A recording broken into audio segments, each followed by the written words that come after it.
You owe me for letting you live here. That's what she said. Calmly. Like she was doing me a favor by not throwing me out into the street. I was sitting at the kitchen table, the same one where I used to feed my son before school, when his feet could barely touch the floor. Back then, the house smelled like cinnamon and soap. Now, it smelled like her perfume and something worse. Pity. She stood there in her perfect little robe, holding her mug like a trophy. Every word dripped with that sweet, poisonous politeness that makes humiliation sound like kindness. You know, I didn't have to say yes. Daniel and I could have just found you a small place, but I told him, family comes first. I'm generous like that. Generous. That word hung between us like smoke. I smiled, or something that looked like a smile, and thanked her for a roof that technically my money had helped build. She didn't know that, of course. Or maybe she did. Maybe that's why she enjoyed it so much, watching me sit there, small and silent, in the house my hands had paid for. Her voice faded into background noise. I kept my eyes low, tracing the rim of the coffee cup, pretending to listen. But something inside me shifted. Not anger exactly, not yet. More like a memory waking up. When she turned to rinse her mug, I saw it. A stack of letters on the counter. On top, one envelope with her name printed in bold. And a red stamp. Final notice. Legal action pending. For a second, the world went quiet. No water running, no ticking clock. Just the sound of my own heartbeat, slow and deliberate. She said I owed her, but she had no idea how deep her own debts went. And right then, with that envelope half buried under the weight of her lies, I knew what I had to do. That night I couldn't sleep. The house had gone still, her laughter fading through the walls, Daniel's footsteps upstairs, the soft hum of the refrigerator like a secret heartbeat no one else could hear. I lay there in the dark, watching the shadows crawl across the ceiling. Every word she'd said replayed in my mind, looping like an old film I couldn't turn off. You owe me for letting you live here. At first I wanted to cry. But tears are a luxury, and I'd already spent mine years ago.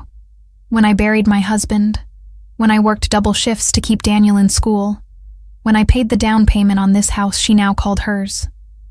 So instead of crying, I remembered. I remembered how every bill, every signature, every sacrifice had my fingerprints on it. And I remembered the way she smiled, so sure, so untouchable, not realizing that her own life was built on borrowed ground.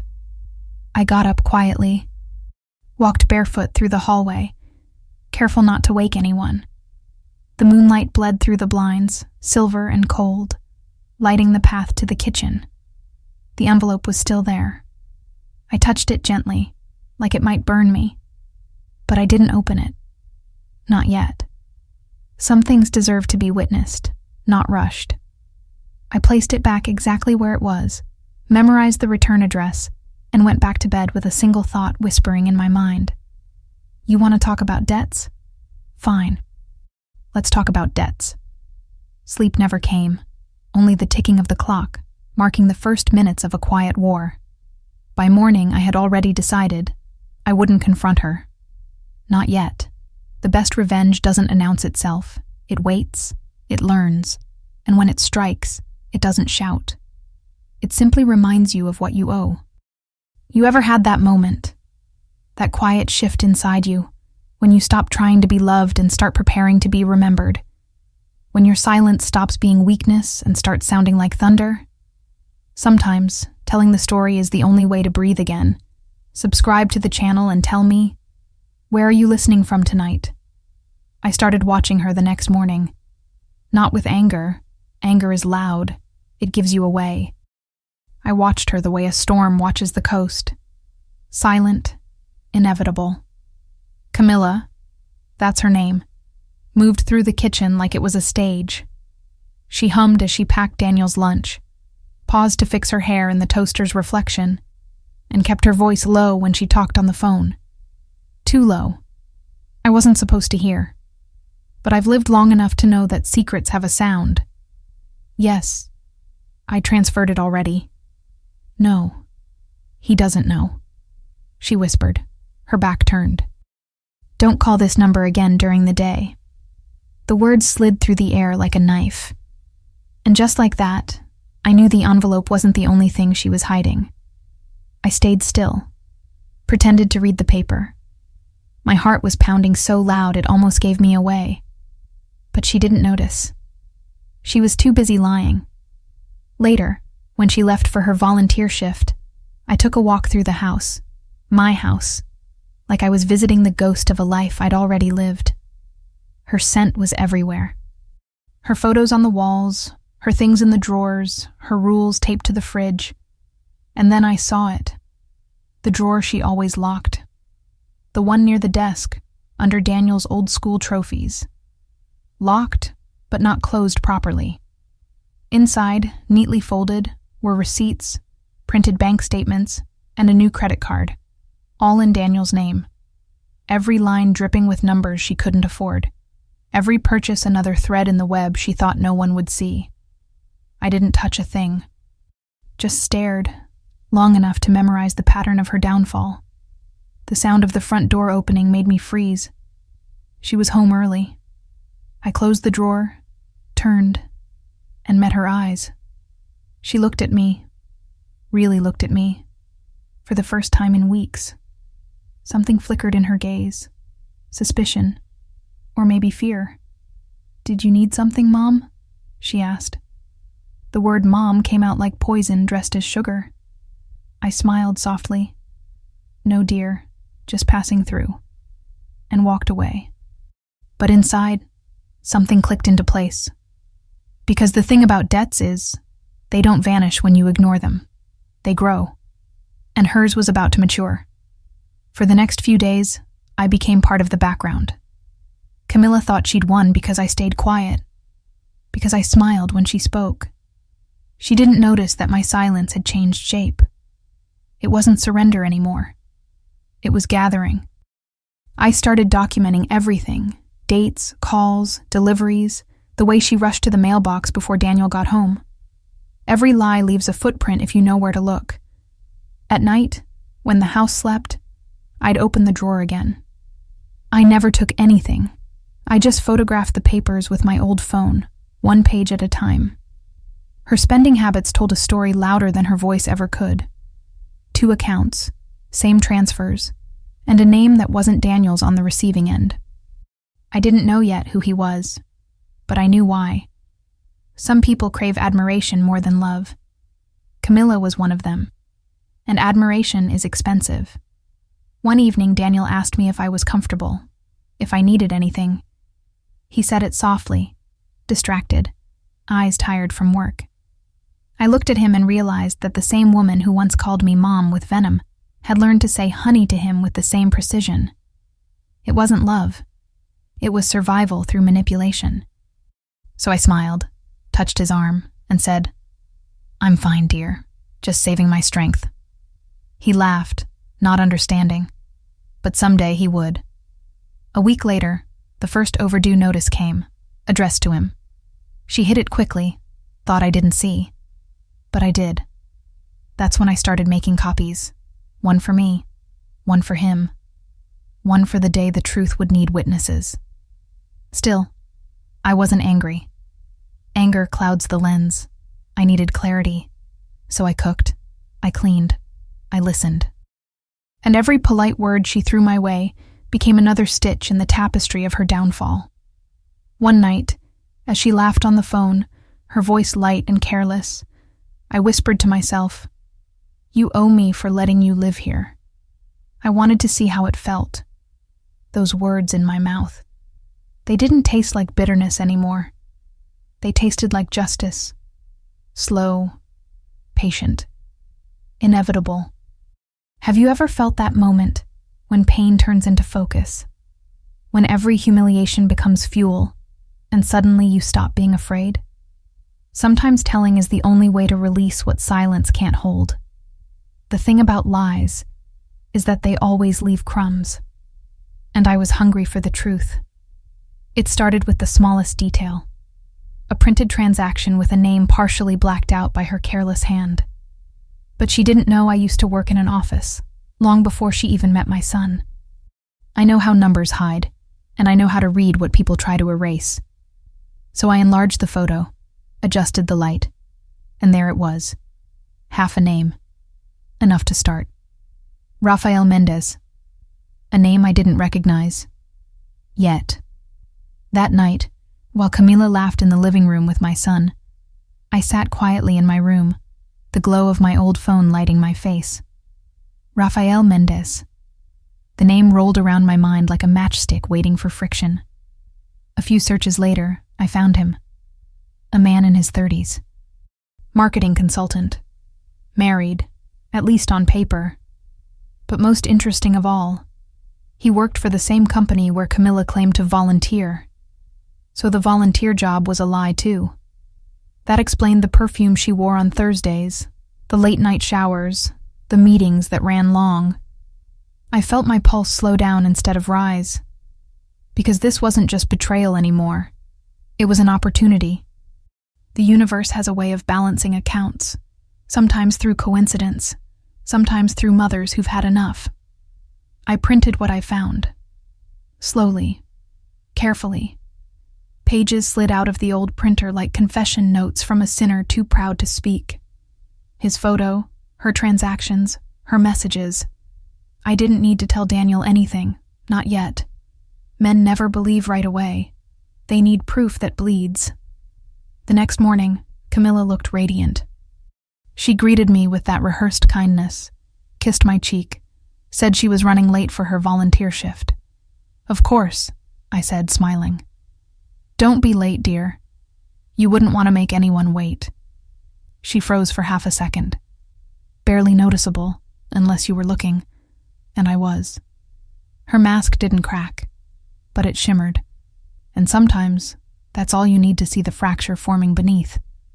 The next few days felt like walking through fog, slow, weightless, full of shapes that weren't supposed to be there. Camila thought she was winning, and that was perfect. She wore her little lies like jewelry, bright, polished, meant to distract. But I saw what she didn't. The fear underneath the sparkle. Every lie has a pulse, and I could hear hers quickening. I didn't confront her, not once. I made her breakfast, complimented her dress, asked about her volunteer work. Every time she answered, her eyes darted, searching for my tone, measuring it. I gave her nothing. That's the power of patience. It starves the liar before the truth ever comes out. At night, I started leaving small reminders. Subtle ones.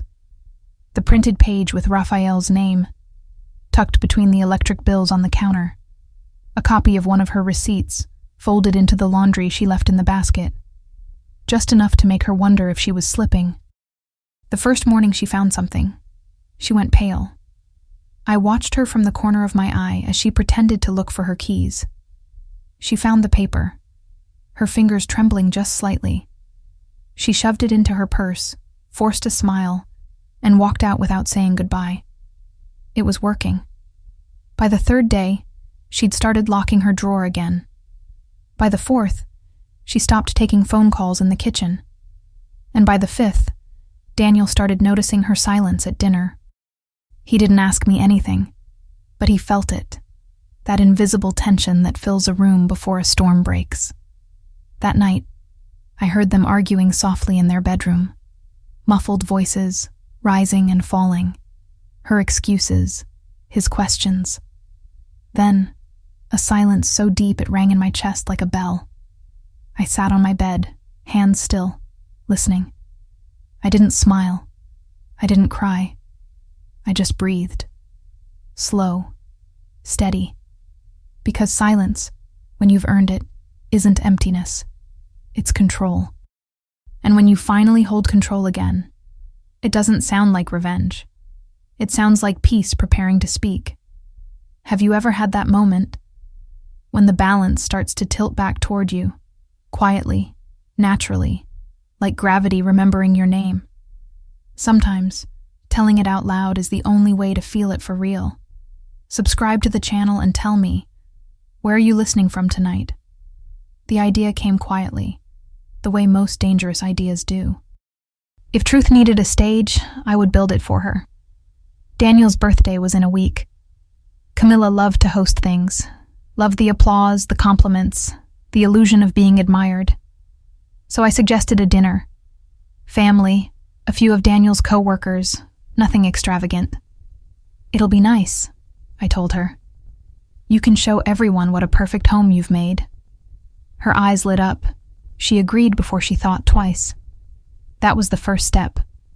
While she planned menus and decorations, I planned placement. Seating arrangements, timing, what would be said and what would remain unsaid. I even cleaned the old sideboard drawer, the one that would hold a small stack of misplaced documents. For a week, the house smelled like food and tension. She fluttered from room to room in her hostess rhythm, pretending not to feel my calm. But calm has a temperature, and hers was dropping. The night before the dinner, she asked, "Do you think Daniel will like it?" Her voice was soft, almost childlike. "He'll remember it," I said. She smiled, missing the meaning completely. The next morning, she left early to buy flowers. I stayed behind and laid everything out, the folder of receipts, a few bank slips, the volunteer center photo that wasn't a volunteer center at all. I didn't hide them. I simply placed them where curious eyes might wander once the wine started working. By the time guests arrived, the house looked perfect. Candles, music, laughter stitched together with nerves. Daniel looked happy for the first time in weeks. Camila sparkled beside him, radiant and rehearsed. And me? I poured the wine, smiled, waited, because I knew what was coming. The moment when one guest, maybe his coworker, would notice a photo, a number, a familiar name, and ask the one question that would start it all. I didn't need to say a word. All I had to do was let her own story collide with the truth. The evening began beautifully. That's how endings usually do. The table was glowing, the food warm, laughter blooming like flowers no one realized were already dying. Camila floated around the room, radiant. Her smile could have been bottled and sold as confidence. Daniel's coworkers toasted him, and every glass that clinked sounded like normalcy. Almost. Because under the candlelight, small things began to tremble. Her laugh came a beat too late. Her hand shook when she poured the wine. And every time her eyes met mine, they flinched. Just slightly. I sat quietly, saying little. Just watching the air tighten. The folder was where I'd left it, half tucked under a linen napkin at the sideboard, where curiosity could find it by accident. And it did. Daniel's colleague, a kind man named Marcus, reached for a second bottle of wine. He moved a napkin aside and froze. He blinked, leaned closer. "Hey, Daniel," he said with a laugh that didn't sound like one. "Didn't know your wife used to work with my firm." The table went still. Camila's hand paused midair. Daniel frowned. "My wife never worked at your firm, Marcus." Marcus chuckled, uncomfortable. "Well, that's strange. Look." He held up the page. "This guy here, Rafael Mendez. He's in our marketing branch. Says he's been consulting with your account for months." Camila's face drained of color. The whole room began to breathe differently, shallow, unsure. Daniel reached across the table and took the paper. The silence that followed could have cut glass. Page after page, transactions, transfers, receipts. Her name, his name, the same dates as her so-called volunteer shifts. Someone coughed. Someone else stood. Camila opened her mouth, but no sound came out. Only the shape of excuses that no longer mattered. Daniel looked at her like a man who'd just realized he'd been living inside someone else's lie. "Camila," he said softly, too softly. "What is this?" She tried to speak, to gather the shards of her story, but words crumble when truth finally steps into the light. So I stood up, quietly, slowly, and began collecting the empty glasses from the table. "Dinner's over," I said, calm as the night itself. No shouting, no drama, just silence, thick and final. Camilla's eyes met mine, pleading, burning, searching for mercy that wasn't there. I didn't look away, because mercy has its own debts, and tonight, mine were paid in full. Have you ever watched someone's lies dissolve right in front of them? It doesn't feel like revenge.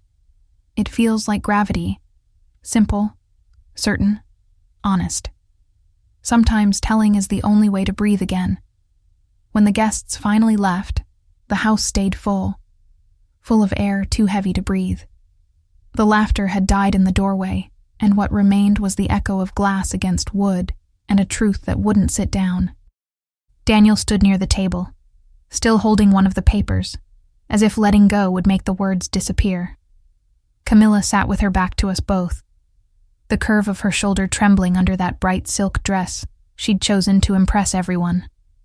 It looked wrong now, too fragile for the silence around her. No one spoke at first. The candles had melted to small orange ghosts, and somewhere outside a dog barked, reminding us the world hadn't stopped even if ours had. I began clearing the plates, one by one, stacking them carefully, letting the small sounds of china and silver fill the space that words couldn't. Daniel's voice came low, almost to himself. "How long, Camila?" She didn't answer. He repeated it, louder. "How long?" Her breath hitched. "It wasn't what you think," she said. "The oldest lie there is." He laughed once, short, empty. "It never is." I didn't turn around. I just kept washing a single plate, my hands steady, the water warm against my skin. Sometimes peace looks like routine. Sometimes it's just pretending until the pain cools. Behind me, she started explaining. Money problems, stress, loneliness. The words tangled with sobs. But Daniel didn't interrupt her. He just listened, each explanation scraping another piece of him away. When she finally stopped, the only sound left was the faucet. I turned it off. The quiet afterward was almost holy. Daniel's eyes found mine, searching for something. Guidance, forgiveness, maybe permission to break. I didn't give him any of those things. I only said, "Let the truth breathe, son. Don't rush it." He nodded once, the way he used to when he was small and couldn't admit he was hurt. Then he walked out of the room. The front door opened, closed, and the night swallowed his footsteps. Camila looked up then, eyes swollen, makeup streaked. "Are you happy now?" she whispered. I set the clean plate down and met her gaze. "No," I said softly. "Just even." She turned her face away, shoulders shaking, but I felt no triumph, only the strange stillness that comes after a storm. Somewhere in me, a space that had been clenched for years finally exhaled. I didn't hate her. I didn't need to. The truth had done what I never could. It spoke for itself. Outside, the wind moved through the trees, carrying the faint scent of rain. I closed the windows, turned off the lights, and for the first time in months, the house felt like mine again. The house slept uneasily that night. Every wall seemed to remember the words that had been spoken, every corner heavy with the weight of things that couldn't be unsaid. I sat by the window with a blanket around my shoulders, the streetlight painting thin gold lines across the floor. Somewhere down the hall, Camilla's suitcase whispered open and shut. The sound of clothes, zippers, decisions. She didn't cry anymore. That was over. Only the quiet rhythm of packing, methodical, hollow, filled the dark. When she walked past me, suitcase in hand, she didn't meet my eyes. Her face looked washed out, a ghost of the woman who had ruled this house. "Tell Daniel I'm sorry," she said. "He'll hear it better from silence," I answered. She hesitated, as if she might argue. then just nodded and left. The door closed softly, the lock clicking like a sigh. Outside, the rain began, thin at first, then steady, a soft percussion that blurred the night. I stayed by the window, watching her small figure disappear beneath an umbrella. No shouting, no scene, just an ending that looked like mercy, but felt like consequence. When the first light crept through the blinds, the house was still. Daniel hadn't come home. I made coffee and drank it slowly, the taste stronger than I remembered. I thought of everything she'd said, every word she'd used to make me small, and how none of it mattered now. Because the truth isn't about victory, it's about balance, and balance always takes something back. By noon, Daniel returned. His eyes were red, but his voice was calm. "She's gone," he said. I nodded. "Good. Now let the house rest." He sat down across from me, his hands wrapped around the mug I'd set out for him. For a long time we didn't speak. Then quietly he said, "Thank you for not shouting. I don't think I could have handled noise." I smiled, faint and tired. Noise never fixes anything, son. It just hides the truth a little longer. He reached across the table, touched my hand. In that small gesture, I felt the boy he'd once been, the man he was becoming, and the space between us finally closing. Not everything was healed, but at least it had stopped bleeding. That evening, after he went to rest, I walked through the rooms again, slowly, listening to the quiet. The air was lighter now, the house breathing evenly. I opened the window, letting the smell of wet earth drift in. Justice has no celebration. It only leaves space where pain used to live. Sometimes I think about her words. "You owe me for letting you live here." And I realize she was right, in her own way. I did owe something. Not to her, but to myself. The debt of silence finally paid. Have you ever felt that peace? The one that doesn't need applause, only truth. Sometimes telling it out loud is the only way to let it rest. Morning light touched the kitchen the way forgiveness touches an old wound, carefully, uncertain if it's welcome. The table was cleared, the dishes stacked, the air clean. For the first time in months, the silence didn't bite. It breathed. I started opening windows one by one, letting sunlight spill across the floorboards. The house smelled like soap and rain, not perfume. Every corner carried its own echo now. The chair that creaked, the clock that ticked a little too fast. The noises of a house that was, finally, honest. Daniel left early that day. He needed distance from the ruins of what had been, and I understood that. Healing demands solitude. I told him I'd be fine, and for once it was true. I cleaned without hurry, dusting frames, straightening curtains, restoring rhythm. Each small act felt like reclaiming a piece of myself I hadn't realized I'd given away. Somewhere between the broom and the folded linen, I found laughter again, quiet, private, almost shy. Outside, neighbors passed by, pretending not to stare. Word travels faster than forgiveness in small places. They'd heard enough to guess, not enough to know.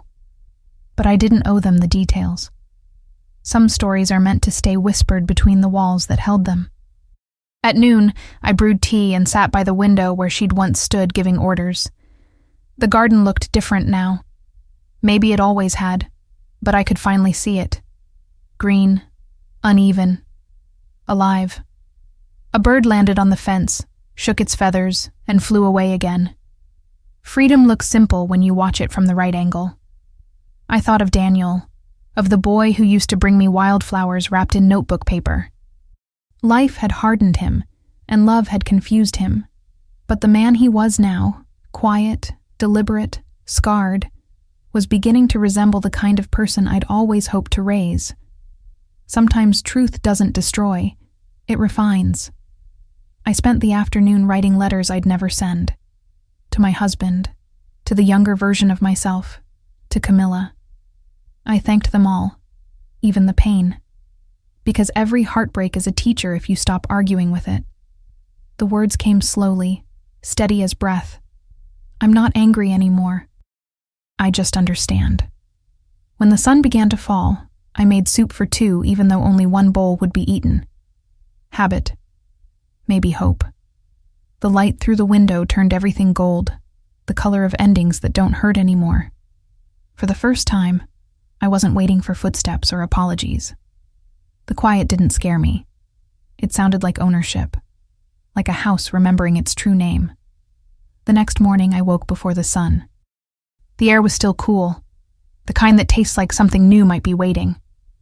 I dressed simply, tied my hair back, and stepped outside. The street was quiet except for the low hum of waking life. A delivery truck, a dog barking somewhere down the block, the smell of bread from the bakery on the corner. I hadn't walked there in months. The sidewalk felt strange under my shoes, as if the ground itself was relearning me. People nodded as I passed. Some smiled, some didn't.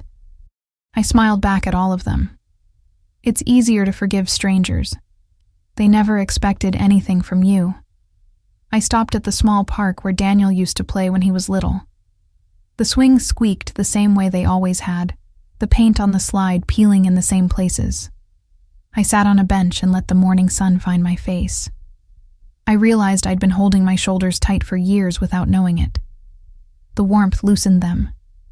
Children ran past me laughing, their voices sharp and bright like bells.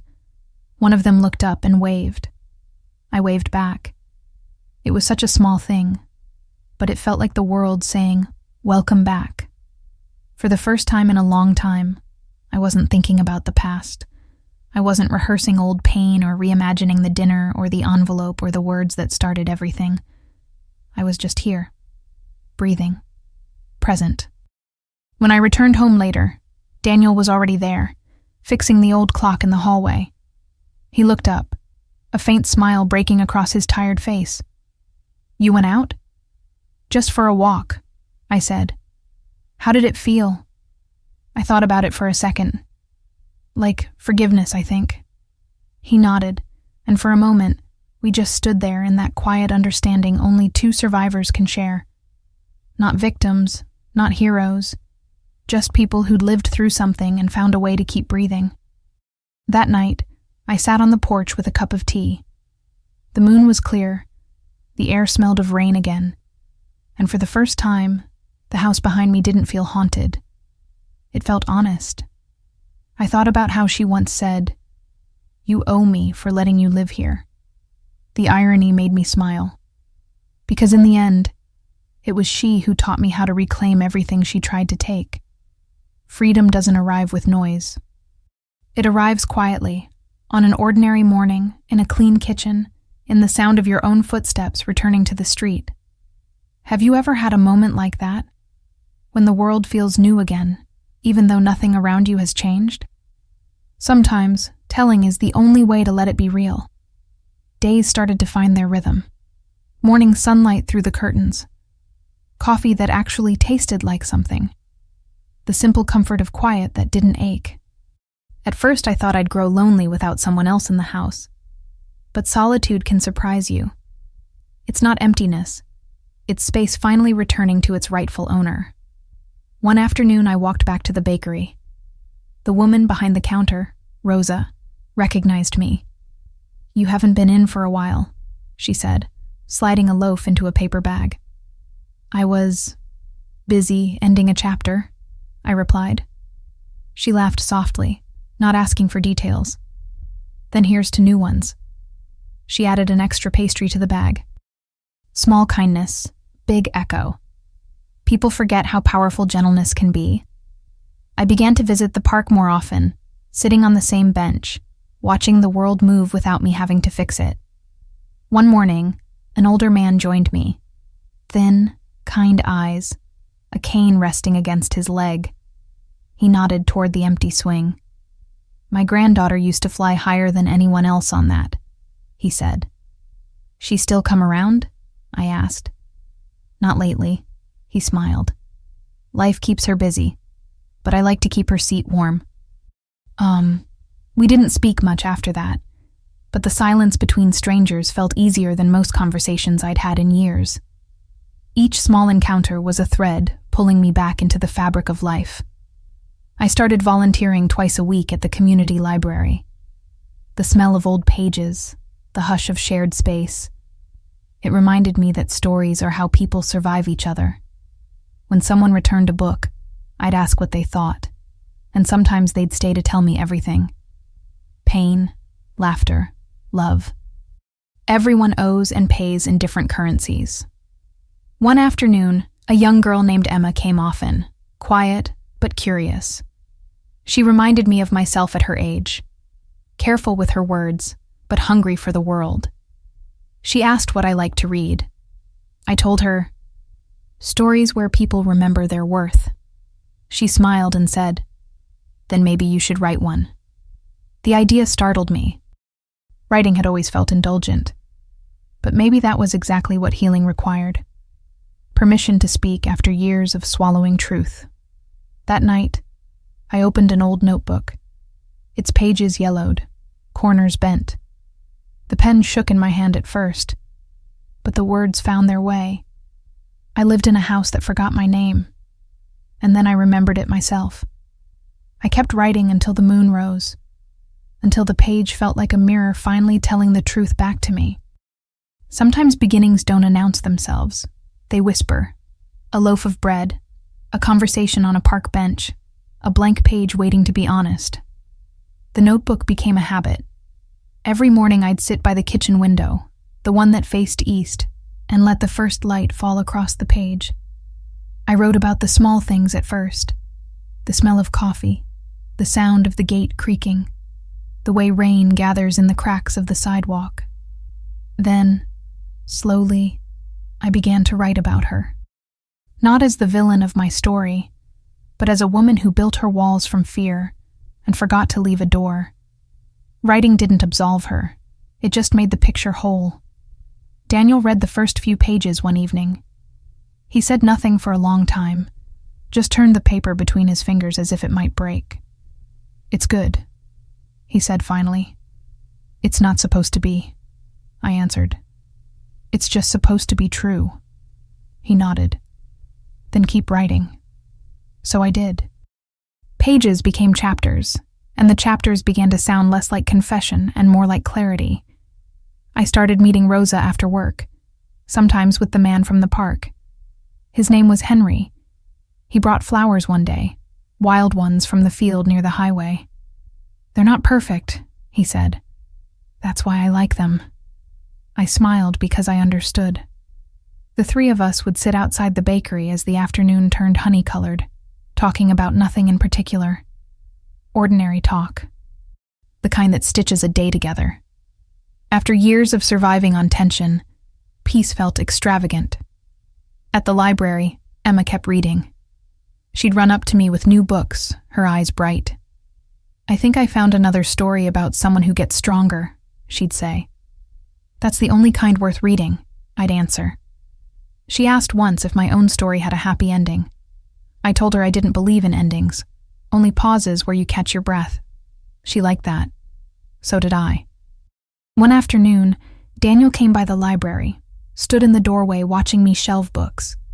There was pride in his face, quiet and real. He didn't need to say anything. The distance between us had become space, not absence. Space leaves room for growth. That night, I returned home to find a letter slipped under the door. No name, just handwriting I didn't recognize. Inside, "I hope you found peace. I'm trying to do the same." No signature, but I didn't need one. I folded the paper carefully and set it in the drawer, not to keep the past, but to acknowledge it had finally let go.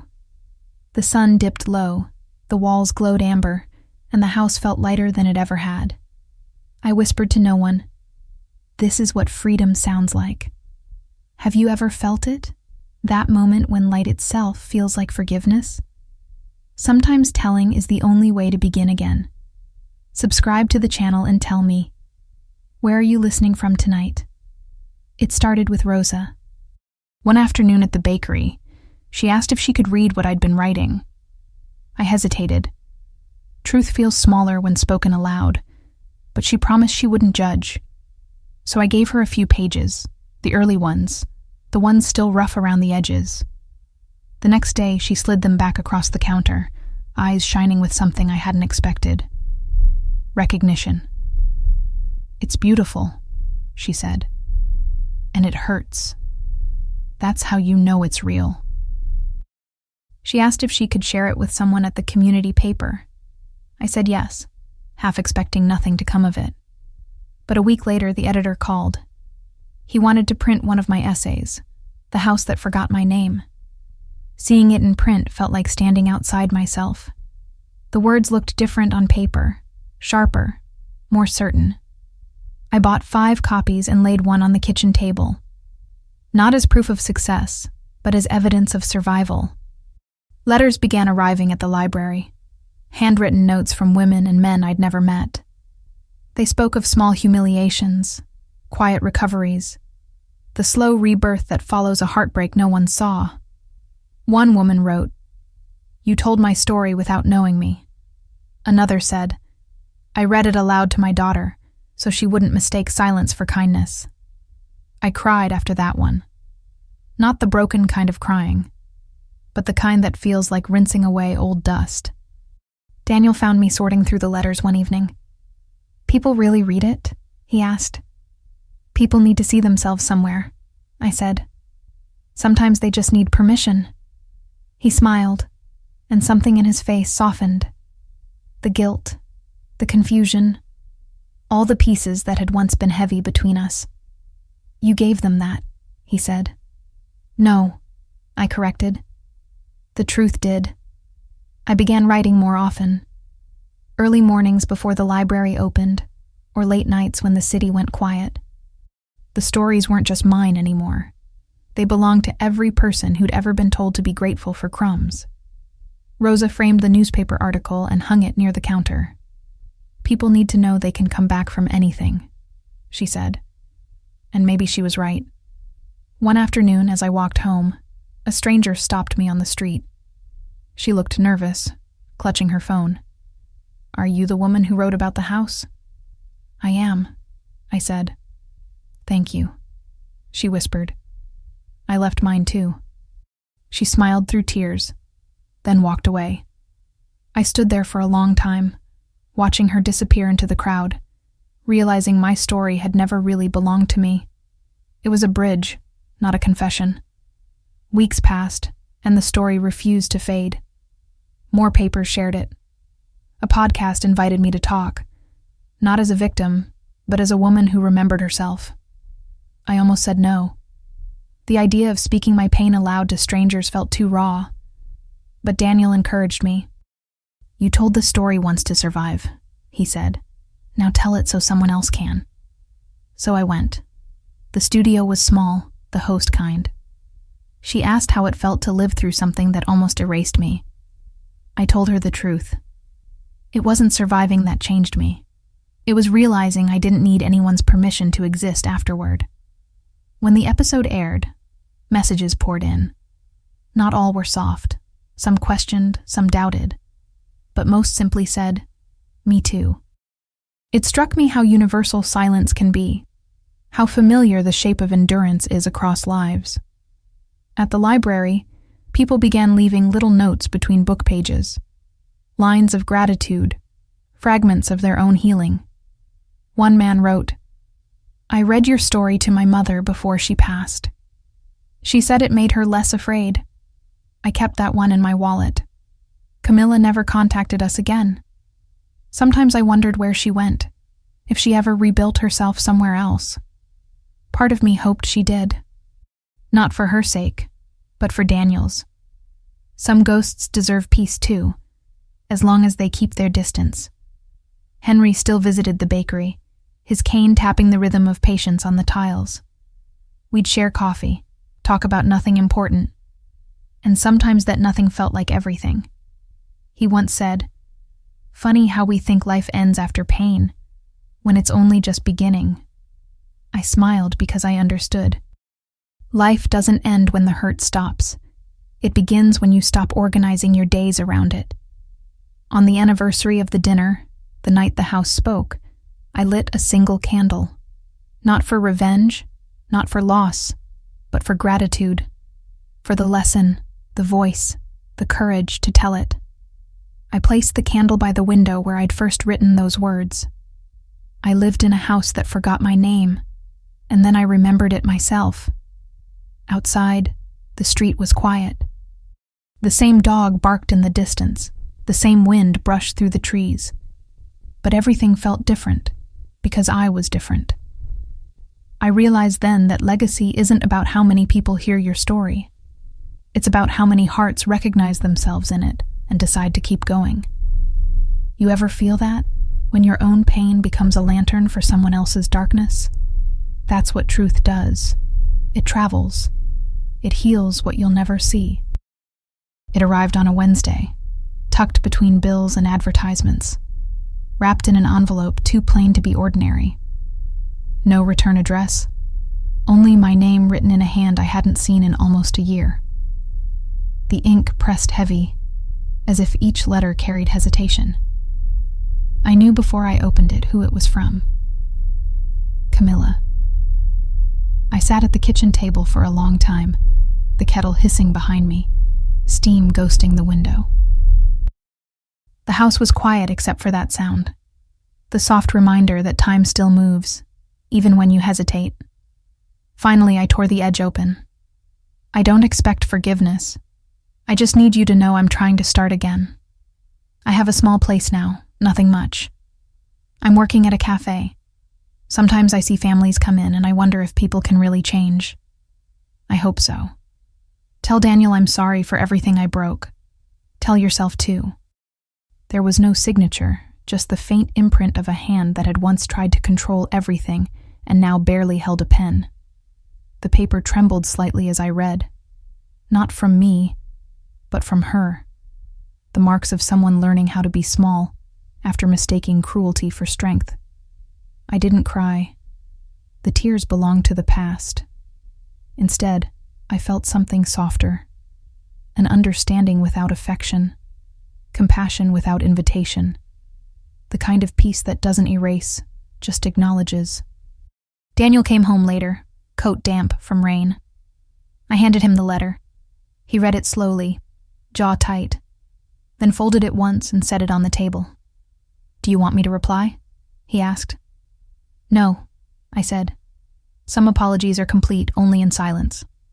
He nodded, and that was enough.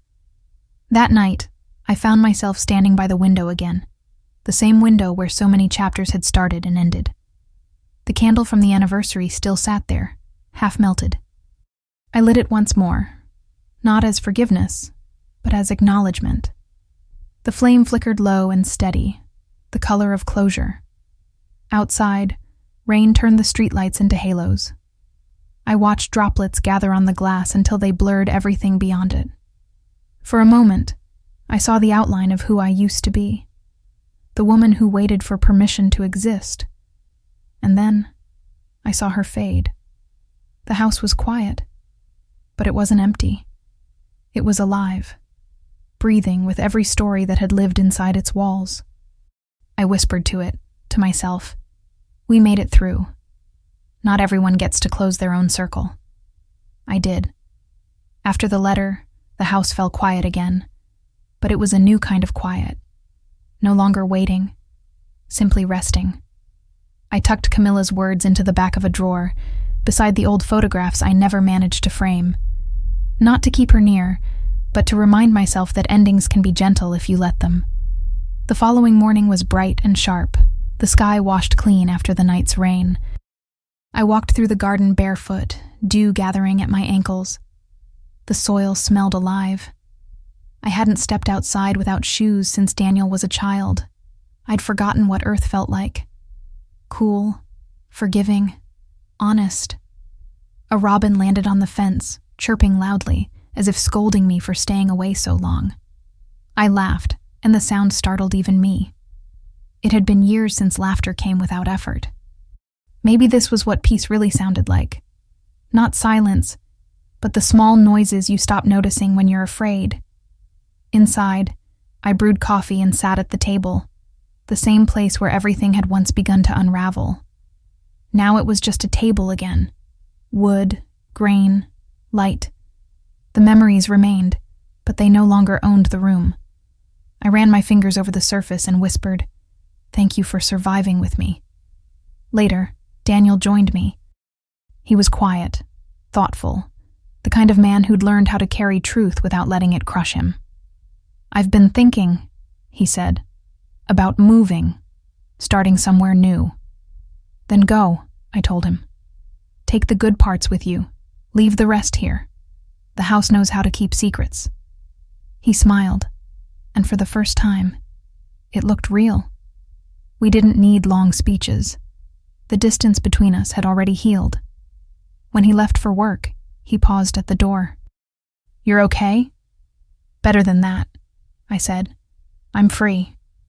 The hours that followed drifted easily. I wrote a little, watered the plants, read Emma's latest note from the library, 3 lines about hope, written in purple ink. Every corner of the house hummed softly, the way rooms do when they're finally allowed to rest. That evening, I opened every window and let the wind move through. The curtains billowed like sails, carrying the last bits of sorrow out into the fading light. I stood there, eyes closed, letting it pass over me. No bitterness, no revenge, just the quiet satisfaction of balance restored. The candle by the window burned low again. I watched the flame until it became a single thread of smoke curling upward, disappearing into the air. "Debt settled," I whispered. Then I smiled, because it was true. Not the kind of truth that shouts, but the kind that hums in your bones long after the words are gone. Have you ever reached that place where forgiveness and freedom share the same silence? Sometimes telling is the only way to let it all dissolve. Subscribe to the channel and tell me, where are you listening from tonight? Spring came quietly that year, almost shy. The trees outside bloomed early, their branches heavy with white blossoms that looked like apology letters written by the earth itself. The house felt different now. Lighter, almost tender. The kind of space that remembers storms but doesn't flinch at thunder anymore. I started spending mornings on the porch with my notebook, bare feet resting on the wooden steps, the sun painting lazy gold across the railing. Words came easier now, not pulled from pain, but from peace. Stories about small things. The smell of bread, the feel of rain, the laughter of strangers. Ordinary miracles. People began recognizing me around town. Not in a loud, famous way, just soft acknowledgments. The woman at the post office, the florist, even the bus driver who'd once seen me cry quietly through a window. "You're the one who wrote about the house," they'd say. And I'd nod. Yes, but it's not about the house anymore. The truth is, it never was. It was about finding my way back to myself, brick by quiet brick. Daniel called often. His voice sounded stronger, steadier. He'd moved to a smaller place near the coast, where the sea could remind him how to breathe again. Sometimes he'd ask if I missed the noise. I'd tell him no, that once you taste peace, noise feels like hunger. Henry still brought me flowers from the roadside. He'd sit with me on the porch, talking about weather, about time, about the things we wish we'd done sooner. There was no romance in it, just a steady companionship between two people who understood what loss teaches. One afternoon, I reread my first essay. The words felt foreign, as if someone else had written them. Maybe someone had. The woman who wrote those sentences was still learning how to speak. The one reading them now had already learned how to listen. I looked around the living room. Bare walls, open windows, sunlight sliding across the floor.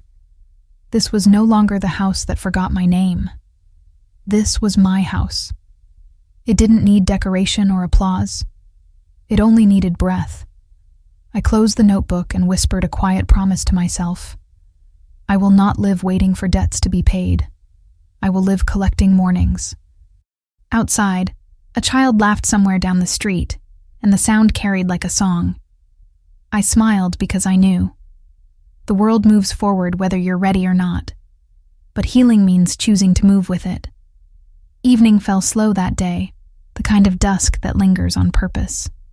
The air was warm, the horizon washed in soft violet. I sat on the porch with my notebook open but didn't write a word. Some truths no longer need to be written. They just need to be lived. The wind moved through the garden, carrying the smell of mint and soil.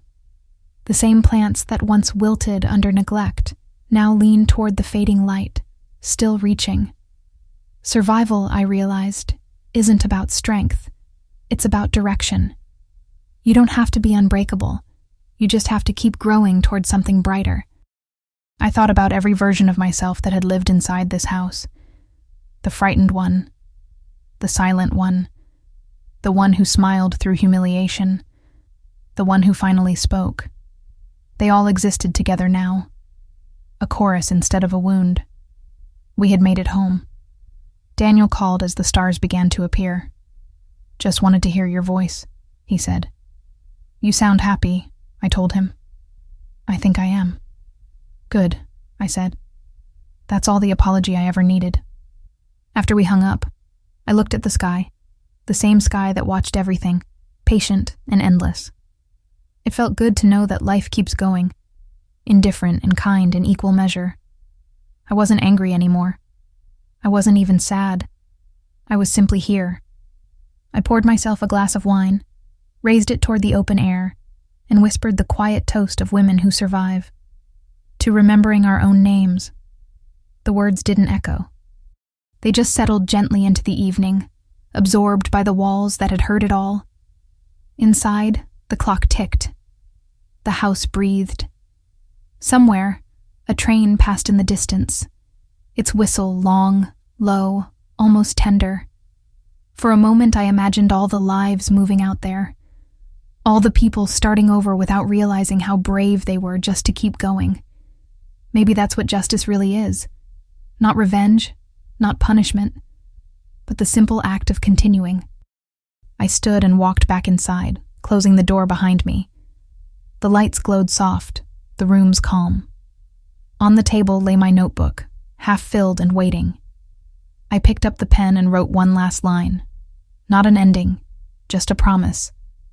Tomorrow I will wake up and choose peace again.